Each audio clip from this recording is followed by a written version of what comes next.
Wow, relax. পচা uncle আম্মুকে ধাক্কা দিয়েছে। এই ফেসটা কেন চেনা চেনা মনে হচ্ছে। কি হচ্ছে, ছাড়ুন, এখন একটু বাড়াবাড়ি হয়ে যাচ্ছে। ওয়াক, এটা একটু মজা না। স্যার, আপনার কোটের ললিপপ। ওয়াক, এটা এক্ষুনি ওয়াশ করে নিয়ে এসো, আমি আসছি। ফাজিল ছেলে, কেন মনে হচ্ছে ওকে জেনি। আরে না না, এটা কিভাবে সম্ভব? জেনি তো আরো 5 বছর আগেই চলে গিয়েছে। আপনি পেশেন্টের হাজবেন্ড, তাই না? সরি, শি ইজ নো মর। না, এটা হতেই পারে না। ইয়াশ, দাঁড়াও, পাগলামি করো না। আঙ্কেল, হেল্প করেন না একটু, আমার অনেক বেশি হিসু পেয়েছে। তো আমি কি করব? প্যান্টের চেনটা কিছুতেই খুলতে পারছি না। হেল্প করেন, তাড়াতাড়ি করেন, আর আটকাতে পারছি না। আও, সরি আঙ্কেল, বেশি চেপেছিল তাই মিস্টেক হয়ে গিয়েছে। দাঁড়ান, আমি মুছে দিচ্ছি। এই না না বললাম। আহা হা, দাঁড়া বলছি।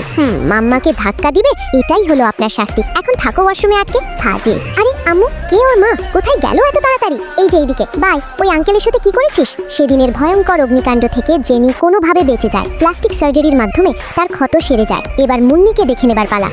দেখ না, দেশের বড় বিজনেসম্যানের গায়ে নাকি কে হিসু করে দিয়েছে। এটা নিয়েও নিউজ হয়। ওয়েট, ড্রেসটা তো ইয়োর মতো। ওইটা আমিই ছিলাম। আঙ্কেলটাকে উচিত শিক্ষা দিয়েছি। স্যার, সিম তো অ্যাক্টিভ দেখাচ্ছে। ইয়ো, ফোন রেখে খাওয়া শুরু করো। পরের দিন জেনি ইয়াশের অফিসে আসে। হ্যালো ম্যাডাম, আপনার কাকে প্রয়োজন বলেন? কাউকেই না। আপনাদের কোম্পানির নিউ এমপ্লয়ি লাগবে না? আমি ইন্টারভিউ দিতে এসেছি। ওকে কে অ্যালাউ করেছে? গার্ড, মেয়েটাকে এখান থেকে বের করে দাও। ওয়াই, ভয় পাচ্ছ নাকি? ভয় আর আমি? এই মুন্নি কিছুতেই ভয় পায় না। সেটা তো সময় এলেই টের পাবে। এই মেয়ে, আও, এইভাবে কাউকে মারতে পারো কিভাবে? ড্রামা তো ভালোই পারো। দাঁড়াও ইয়াশ, তুমি জান না এই মেয়েটা কতটা ড্রামাবাজ? ও ইচ্ছে করেই। হ্যাঁ, সেটা তো দেখতে পাচ্ছি। মিস্টার লি, ওকে এখান থেকে নিয়ে যাও। উঠুন আপনি। ধন্যবাদ হেল্প করার জন্য। সরি, আমার গার্লফ্রেন্ড আপনার সাথে ঠিক করে বিহেভ করেনি। বুঝতে পেরেছি, সেটা তো আগেও ঠিক করেনি। ওয়েট, কি বললে?